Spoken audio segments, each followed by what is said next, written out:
根据美国交通部的统计，在美国每年有150万起因天气而造成的交通事故，约占事故总数的1/4。那今天我们为您请来的是王明武律师事务所的艾丁律师呢，向我们介绍一下在恶劣的天气的情况下开车该注意是什么。Attorney Aidin, welcome. Thank you. 在您处理的案子中，因为天气恶劣的天气或者是路况不佳这种情况造成的事故的比例有多大？ Accidents resulting from poor weather are very common, and as you know, car accidents drastically increase when it begins to rain or when it's foggy. This is a very common client that we have. We know we always talk about the new rain. When the roads become really slippery when something just barely get rain on. So. 在恶劣的天气的情况下开车呢，需要注意些什么呢？ I would suggest taking two types of precautions. The first precautions are before you get in your car. I would inspect your vehicle, make sure your tires are new, make sure your windshield wipers work properly, and all of your lights are working. The second type of precaution is while you're driving. And as you know, the roads can be extremely slick, especially after new rain. So you want to slow down a little bit, give the cars around you more space so that you have time to brake. And you also want to make sure you keep your lights on and you're practicing defensive driving during these bad weather conditions. Sure. We don't want accidents to happen, but they do happen.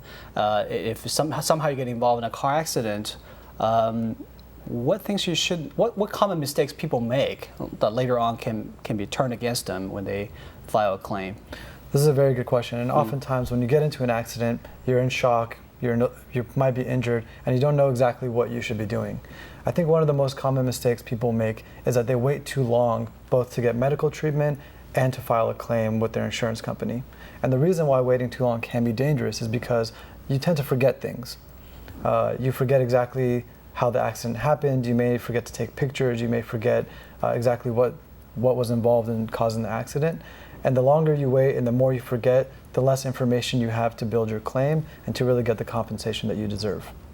在事故发生之后多长时间之内，你可以申诉要求赔偿呢？因为车祸的事故而造成的一些伤害。The law in California provides you 2 years from the date of your injury to file a lawsuit.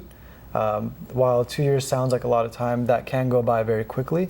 So it's very important to consult with an attorney early on to start to develop your case and to begin negotiations with the insurance companies and potentially settle your claim before a lawsuit is even necessary. 那如果说这个事故是因为我自己的错造成的，你有什么应该做些什么呢？ In these circumstances, again, when you first get into an accident, you're probably flustered, you're a little bit in shock, and you don't know exactly what might have happened. It might feel like it was your fault, but you don't know all of the facts yet. Right.